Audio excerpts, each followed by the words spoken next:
Hello everyone, आज हम करते हैं कुछ हाइट एंड डिस्टेंस के सेलेक्टेड क्वेश्चंस जो थोड़ा आपको सोचने पे मजबूर करेगा। चलो शुरू करते हैं। पहला क्वेश्चन क्या है, देखो पहला क्वेश्चन है स्क्रीन पे। अ ladder rest against a wall at N angle alpha two the horizontal.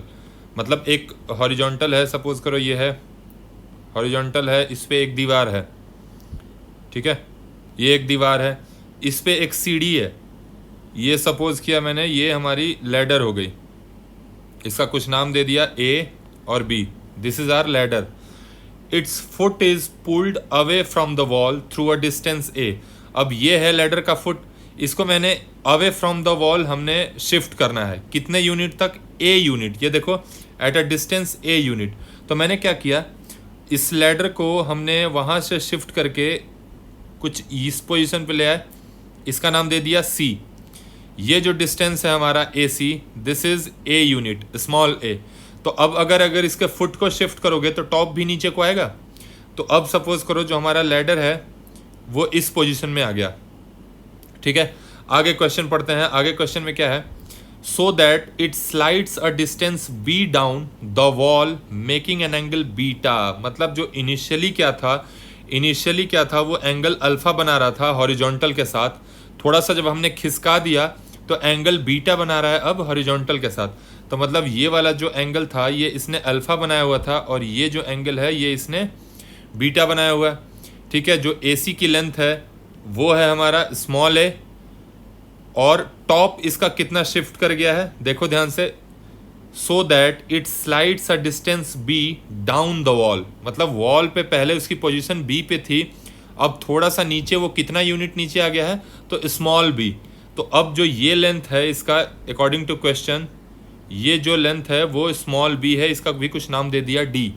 तो बी डी की लेंथ जो दी हुई है वो स्मॉल बी है, और ए सी की जो लेंथ दी हुई है वो उसने स्मॉल ए दी हुई है। बाकी एंगल दिया हुआ है अल्फा और बीटा। तो अब हमें निकालना क्या है, we have to find the ratio of A and B. We have to calculate A by B कि ये जो हॉरिजॉन्टल डिस्टेंस शिफ्ट हुआ है और जो वर्टिकल डिस्टेंस शिफ्ट हुआ है इनका रेशियो कितना होगा। अब अगर हम इस क्वेश्चन में देखें, थोड़ा सा दिमाग लगाए, तो दोनों ही केस में देखोगे ना तो लैडर की जो लेंथ है वो थोड़ी चेंज हो जाएगी। मतलब जो ए बी, ये तो सी डी की लेंथ है ना, तो जो ए बी होगा वही सी डी होगा क्योंकि लैडर ही शिफ्ट हुआ है।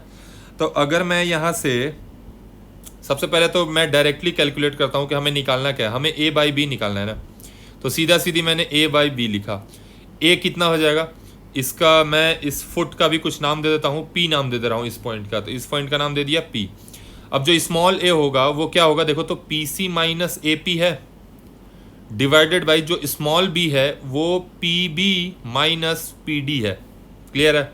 अब बात करते हैं कि भाई ठीक है, लिख तो दिया, पी सी क्या होगा, तो थोड़ा सा और आगे चलते हैं।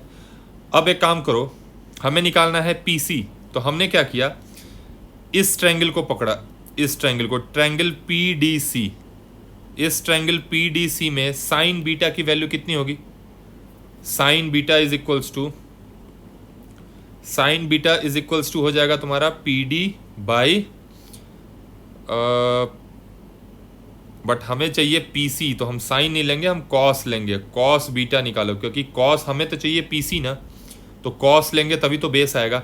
तो cos beta is equals to क्या हो जाएगा, P C base by hypotenuse. Hypotenuse मतलब ये सीढ़ी की लेंथ, यही होगी हाइपोटेनस। तो मैंने मान लिया जो हमारी सीढ़ी की लेंथ है वो एल है, तो इस केस में भी एल और इस केस में भी एल हो जाएगा, लेंथ थोड़ी चेंज हो जाएगा। तो हमारा जो होगा ये पी सी बाई एल हो गया। तो पी सी की इज इक्वल्स टू कितना हो गया, एल कॉस बीटा, ठीक है। अब हमें क्या चाहिए, हमने पी सी निकाल लिया, हमें ए पी चाहिए। तो ए पी को क्या लिखेंगे, ए पी में फिर कॉस अल्फा लगाना पड़ेगा, तो लगाया, तो कॉस अल्फा जब लगाया, कॉस अल्फा क्या हो जाएगा, A P upon A B, और ए बी फिर से क्या है, हाइपोटेनस हमारा लेंथ ही है, ये चीज़ फिर से एल है सीढ़ी की लेंथ, तो ये भी हो जाएगा बाई एल, यानी ए पी की लेंथ भी कितनी आ गई, एल कॉस अल्फा, ठीक है। तो ये हो गया। नेक्स्ट क्या है, दो चीज़ें हो गई, तीसरी क्या होगी कि ये हमने निकाल लिया, पी बी चाहिए हमें। तो पी बी के लिए क्या करेंगे, फिर से पी बी के लिए साइन अल्फा निकालो। तो साइन अल्फा हमारा हो जाएगा पी बी बाई एल, तो P B is equals to L sine alpha. उसी तरीके से जब आप PD निकालोगे तो वो आ जाएगा L साइन बीटा। ठीक है, इनका वैल्यू सब्स्टिट्यूट कर दिया हमने क्वेश्चन में, तो हमारा PC कितना हो जाएगा, PC हमने इधर निकाला है ना, L cos beta minus L cos alpha divided by L sine alpha minus L sign beta. ठीक है, तो ठीक है, अब इसको सॉल्व करो, ऊपर नीचे L कॉमन लोगे तो कैंसिल हो जाएगा, बचेगा क्या, cos beta minus cos alpha divided by sine alpha minus sign beta. अब ऊपर लगा दो कॉस सी माइनस डी लगाओगे तो क्या हो जाएगा, 2 sine C plus D by 2 यानी alpha plus beta by 2 into cos B minus alpha by 2। ठीक है, divided by sine C minus sine D क्या होता है, 2 sine C plus D by 2 यानी alpha plus beta by 2 into sine D minus C होता है। Sign में थोड़ा सा चेंज होगा, अगर याद होगा तुम लोगों को, तो sine C minus sine D क्या होता है, 2 sine C plus D by 2 और sine D minus C by 2 होता है। ठीक है, अगर ये चीज़ याद है तो यहाँ पे हो जाएगा sign beta minus alpha by 2, तो sine alpha plus beta by 2 और sine alpha plus beta by 2 cancel हो गया, तो हमारे ये 2 भी कैंसिल हो गया। थोड़ा सा मैंने फॉर्मूला गलत लिख दिया है, न्यूमरेटर में कॉस सी माइनस कॉस डी का फॉर्मूला गलत लिखा है, ये होता है 2 cos alpha plus beta by 2 into sign beta minus alpha by 2। इसको सही कर लो, इसमें जो फॉर्मूला होगा वो होगा 2 cos alpha plus beta by 2 और sign beta minus alpha by 2, है ना। थोड़ा सा आइडेंटिटी में एरर आ गया था, तो फर्दर क्या हो जाएगा, यहाँ से अब ये कैंसिल नहीं होगा, हमारा ये 2 कैंसिल होगा और साइन बीटा माइनस अल्फा ये दोनों बेचारे कैंसिल हो जाएंगे, तो बचा क्या हमारे पास, cot of alpha plus beta by 2, है ना। तो a by B is equal to कितना आ गया, a by B will be cot alpha plus beta by 2, ये हमारा हो गया आंसर। कभी कभी तुम्हें ऑप्शन में क्या दिया रहेगा ना, इस फॉर्म में दिया रहेगा कि a इसी चीज़ को चेंज कर देगा, क्या दे देगा, a tan alpha plus beta by 2 is equals to b, ये भी सही है, उसी को मॉडिफाई कर दिया और कुछ तो किया नहीं हमने। नेक्स्ट आ जाओ, नेक्स्ट क्या है, नेक्स्ट क्वेश्चन देखो, PQ is the vertical tower, P is the foot and Q is the top. तो सबसे पहले तो एक टावर बना लिया मैंने, ये हमारा एक टावर हो गया जिसका P is the foot, P हमारा फुट है और Q हमारा टॉप है।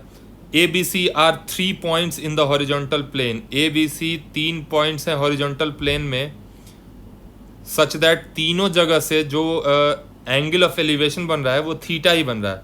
इसका मतलब एक पॉइंट यहाँ है, मान लो एक पॉइंट, कोई ट्रायंगल बनेगा ना तीनों पॉइंट से, ये हमारा वो 3 पॉइंट्स बने हैं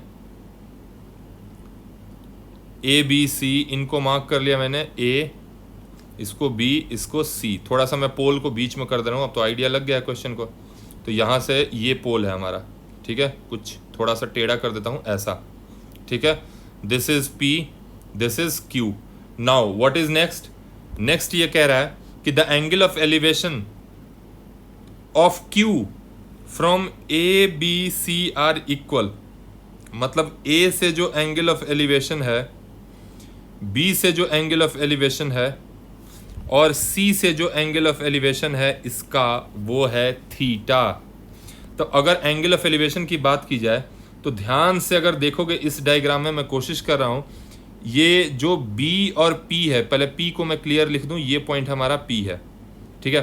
तो अब जो हमारा B और P है, ये जो अगर इन दोनों को ज्वाइन किया जाए तो ये जो एंगल है ना, ये बन रहा है थीटा, समझ रहे हो। उसी तरीके से अगर A और P को ज्वाइन कर दिया जाए ग्राउंड पे, तो ये जो एंगल होगा ना, ये वाला एंगल होगा थीटा, और ये एंगल 90 डिग्री होगा। उसी तरीके से ये एंगल भी 90 डिग्री होगा। डायग्राम को ध्यान से देखते चलो, डायग्राम से नज़र नहीं हटाना है, ठीक है। और फिर से उसी तरीके से अगर मैं PC को ज्वाइन कर दूं तो ये वाला जो एंगल होगा ये होगा थीटा, और ये वाला एंगल फिर से 90 डिग्री होगा CPQ, ये जो सी पी क्यू होगा ये फिर से 90 डिग्री होगा। ठीक है, अगर इतनी चीज इमेजिन कर पा रहे हो, मतलब एक ट्रायंगल है, बीच में एक पोल खड़ा है, अब तो 3D में थोड़ा बहुत तो लग ही रहा है। ठीक है, अब चलते हैं क्वेश्चन की ओर। क्वेश्चन ये कह रहा है कि एंगल ऑफ एलिवेशन सेम है। तो अगर मैं, देखो ध्यान से, अगर मैं इस ट्रायंगल की बात करूं, in triangle B P Q की बात करूं, तो यहाँ से tan थीटा जो हमारा क्या हो जाएगा, वो P Q by B P होगा, है ना। मैं पी क्यू को h मान ले रहा हूँ, हाइट ऑफ पोल, जो हमारा हाइट है पोल का पी क्यू, उसको मैंने h मान लिया कि उसकी हाइट h है। तो मैं जहाँ जहाँ पी क्यू है वहाँ वहाँ h लिखूंगा, और हमें यही निकालना है, prove that height of the tower is this. तो हाइट ऑफ द टावर को h मान लिया, तो h की वैल्यू निकालनी है, तो tan theta h by B P हो गया। उसी तरीके से जब in triangle A P Q को लोगे, ए पी क्यू, तो एंगल ए पी क्यू इसमें भी 90 डिग्री है ना, ए पी क्यू इसमें भी 90 डिग्री है। तो यहाँ भी जब tan थीटा निकालोगे तो बनेगा h by A P. Similarly in triangle Q P C, फिर से एंगल क्यू पी सी जो है वो 90 डिग्री है, तो इसमें भी राइट एंगल ट्रायंगल, तो tan थीटा की value h by P C हो जाएगा इसमें भी। अब देखो tan थीटा, तीनों इक्वेशन को अगर ध्यान से देखा जाए, ये इक्वेशन 1 है, ये इक्वेशन 2 है और ये इक्वेशन 3 है। अगर इन तीनों इक्वेशन को ध्यान से देखोगे तो हमें पता लगेगा कि जो h बाई बी पी है वही h बाई ए पी है और वही h बाई पी सी है। ठीक, इसका मतलब है कि B P is equals to A P is equals to P C. इसका मतलब है कि जो हमारा ये ए पी बी पी और पी सी है ना, ये ट्रायंगल ए बी सी का सरकम रेडियस है, circumradius of triangle A B C है। इसका मतलब है कि ये जो बी पी ए पी और पी सी है ये सरकम रेडियस है। कहने का मतलब है कि अगर ए बी सी से कोई सर्कल पास करे ना, तो ये उसका सेंटर होगा पॉइंट पी। ठीक है, इतना तक समझ में आ गया। अब चलो, अगर समझ में आ गया तो इसका मतलब तीनों बराबर है। तो अब किसी एक इक्वेशन को पकड़ लिया, किसी एक इक्वेशन को, मेरी मर्जी, मैं चाहे 1 को पकड़ लूँ, 2 को पकड़ लूँ, 3 को पकड़ लूँ, तीनों में से किसी एक को पकड़ लिया। तो सपोज करो मैंने 1 को पकड़ा, तो tan theta is equal to h by B P आया। तो यहाँ से h इज इक्वल्स टू क्या हो जाएगा, या B P is equals to, जो सरकम रेडियस है हमारा बी पी, वो B P is equals to r मान रहा हूँ, सरकम रेडियस को कैपिटल R, इसकी वैल्यू h कॉट थीटा हो जाएगा। देखो तो ये tan थीटा को इधर लाओगे तो h बाई tan थीटा होगा बीपी की वैल्यू, यानी h कॉट थीटा। यानी मैं लिख सकता हूं कि BP is equal to A P is equal to P C, और इन तीनों को मैंने r बोला है सरकम रेडियस, और उसकी वैल्यू आई है h कॉट थीटा। क्लियर है। अब एक रिलेशन होता है, क्या रिलेशन होता है, पढ़ा होगा तुम लोगों ने कि अगर कोई ट्रायंगल है, इस ट्रायंगल का एक सरकम सर्कल है, तो मतलब सपोज करो कि ये एक सर्कल है, इसमें एक ट्रायंगल है, सच दैट ये सर्कल इसका सरकम सर्कल है, और ये जो वैल्यू है ये r इसका सरकम रेडियस है। ठीक है, तो एक रिलेशन में लिख रहा हूँ, r अगर सरकम रेडियस होता है, circumradius area of triangle, area of A B C अगर गिवन हो हमें, इस ट्रायंगल का area of A B C अगर डेल्टा गिवन हो, ठीक है, और लेंथ ऑफ साइड्स जो है इस ट्रायंगल के वो हमें पता हो, ये ए, ये बी, ये सी, ठीक है, तीनों लेंथ पता हो, तो लेंथ ऑफ साइड्स आर, अगर are A comma B comma C given, अगर ये गिवन हो तो एक रिलेशन होता है कि area is equal to delta is equal to A B C by, या ऐसा समझो कि R is equal to A B C by 4 delta होता है। R is equal to A B C by 4 times area, A B C मतलब product of तीनों sides, product of length of sides divided by 4 times area. अब अगर इसी चीज़ को यहाँ लगाया जाए तो इस ट्रायंगल में, ट्रायंगल ए बी सी का सरकम रेडियस हमें पता है ना, सरकम रेडियस कितना है हमारा, आर की वैल्यू है h कॉट थीटा। अब आ जाओ क्वेश्चन में, क्वेश्चन क्या कह रहा है, the sides of triangle A B C are A comma B comma C, मतलब साइड्स की लेंथ गिवन है ए बी सी का, और एरिया भी गिवन है ए, तो भाई हाइट ऑफ टावर निकालना है ना। तो अगर ऐसा सब कुछ गिवन है तो अगर इसी क्वेश्चन को मैं यहाँ लिख रहा हूँ, यहाँ देखो रेड से, अगर मैं लिखूँ कि हमारा जो r is equal to A B C by 4 times area होता है, क्योंकि क्वेश्चन में एरिया को a बोल रखा है उसने, if the area is a, तो मैंने ये रिलेशन हो गया। तो हमारा r कितना आया, h cot theta is equal to A B C by 4a। तो यहाँ से h ही तो चाहिए हमें, हाइट, तो हाइट इज इक्वल टू कितना हो जाएगा, A B C by 4a cot theta. तो ऑप्शन में क्या है हमारा, A B C by 4a cot, अच्छा ऑप्शन ये प्रूव करना है, A B C by 4a tan theta है। तो अब तो दिख ही गया होगा कि हमारा प्रूव हो चुका है, क्योंकि 1 बाई कॉट थीटा को मैं लिख सकता हूँ ना, A B C tan theta by 4 times area, यही हो गया हमारा हाइट।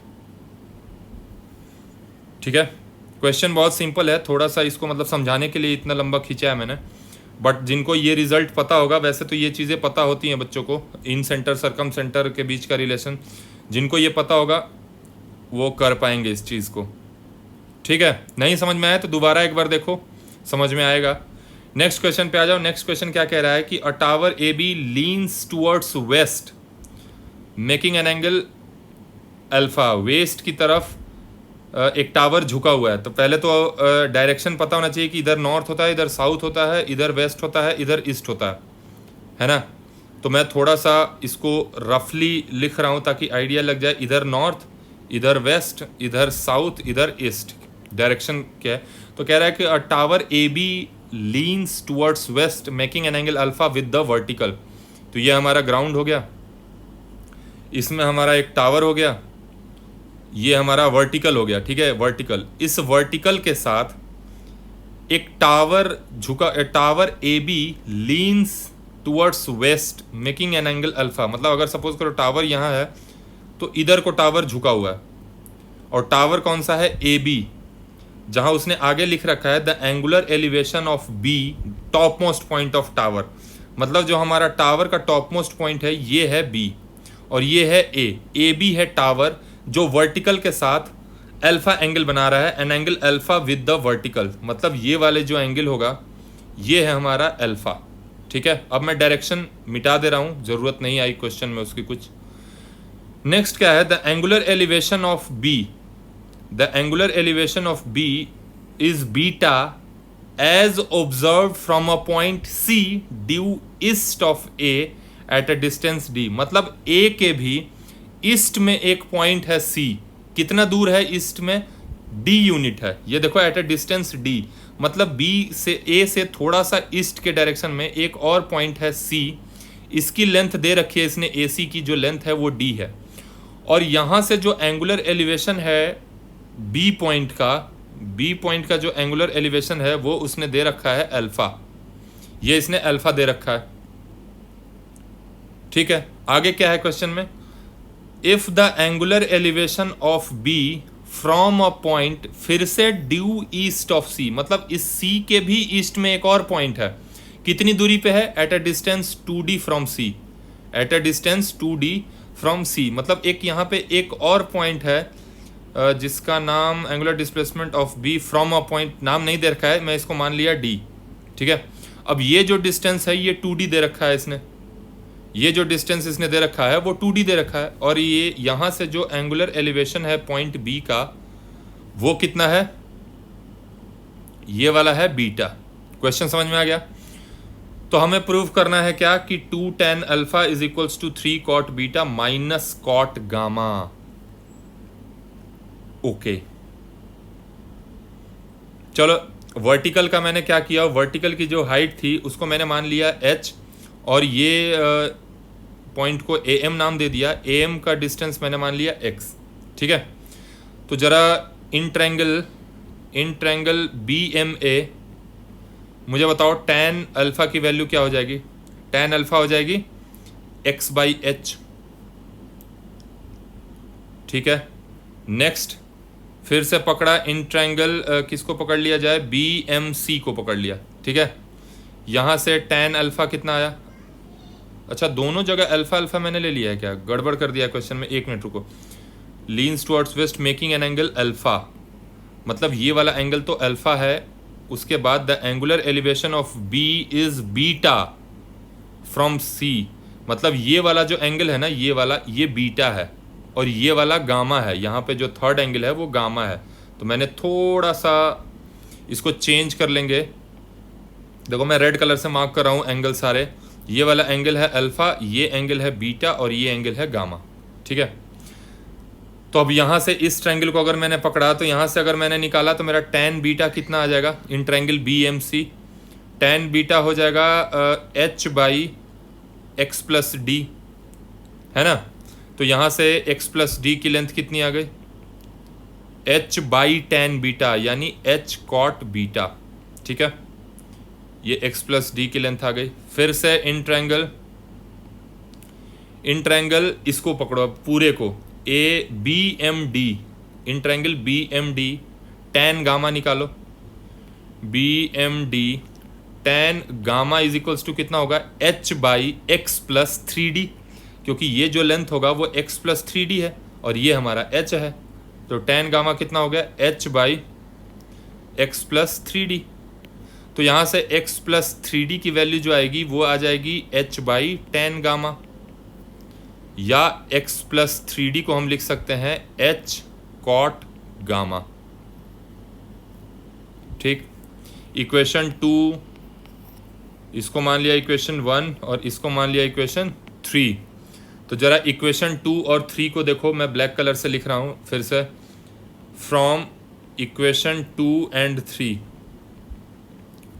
क्या है हमारे पास, x प्लस डी की वैल्यू है h कॉट बीटा और x प्लस थ्री डी की वैल्यू है h कॉट गामा। तो इक्वेशन जो ऊपर वाला इक्वेशन है ना, इसको दोनों तरफ 3 से मल्टीप्लाई कर दो। इसको दोनों तरफ 3 से मल्टीप्लाई किया तो क्या बन जाएगा, ये वाला जो इक्वेशन है, ये वाला इक्वेशन क्या बन जाएगा, 3x plus three d is equals to 3h cot, इसको यहाँ लिख दो in triangle, 3h cot beta.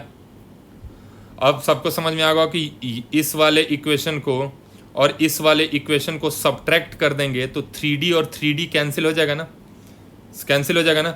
तो इसको मान लिया मैंने इक्वेशन 4, इसको मान लिया इक्वेशन कुछ a मान लिया। ठीक है, तो किया 4 माइनस ए करोगे तो हमारे पास बचेगा 2D is equals to h times cot gamma minus cot beta. ठीक, d की वैल्यू कितनी हो जाएगी, 2D, अच्छा नहीं d की वैल्यू छोड़ देते हैं, h की वैल्यू देखो, इक्वेशन 1 में आ जाओ, यहां से h की वैल्यू क्या रख सकते हैं,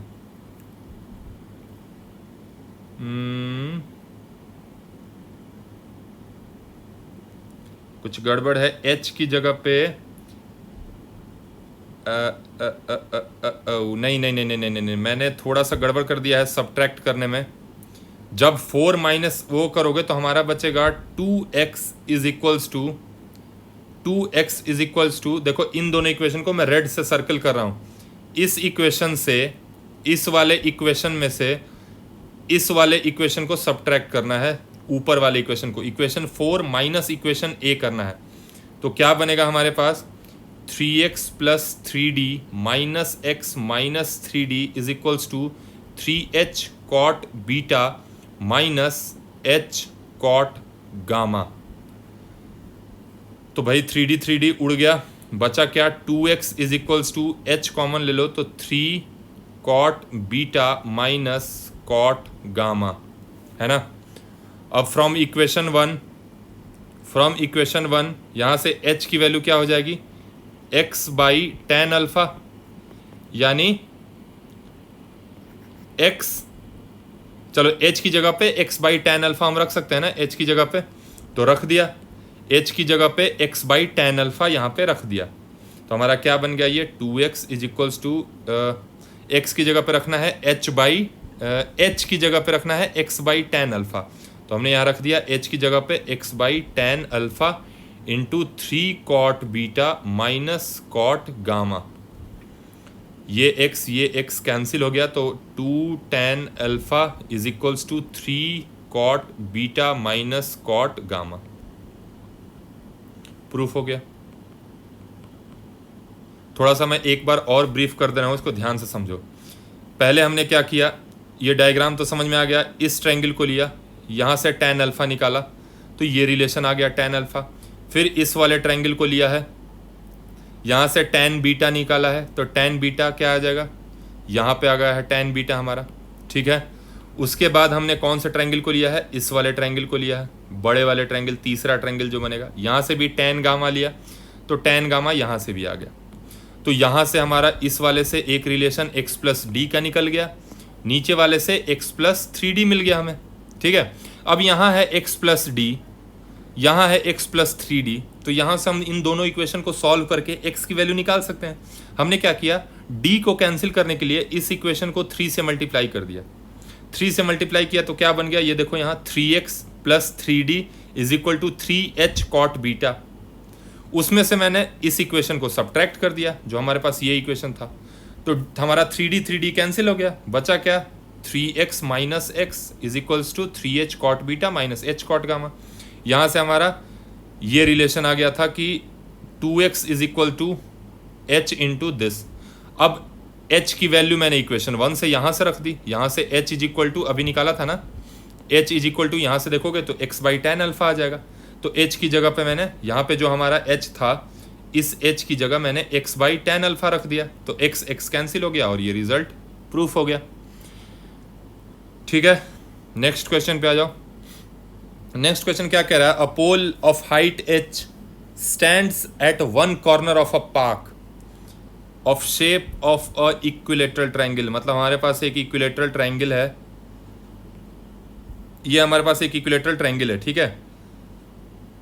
इसके बीच में एक टावर खड़ा है h हाइट का, ये टावर है h हाइट का। उसके बाद if alpha is the angle which the pole sub, अच्छा नहीं, बीच में नहीं खड़ा है, टावर कहाँ खड़ा है, a pole of height h stands at one corner of a park in the shape of equilateral triangle. मतलब टावर जो है ना इस कॉर्नर पे खड़ा है, सपोज करो यहाँ पे है, ये है हमारा टावर, ठीक है। टावर का कुछ नाम दे दूं मैं, ये हो गया P, और ये कुछ ट्रायंगल का नाम दे दो ABC, ठीक है।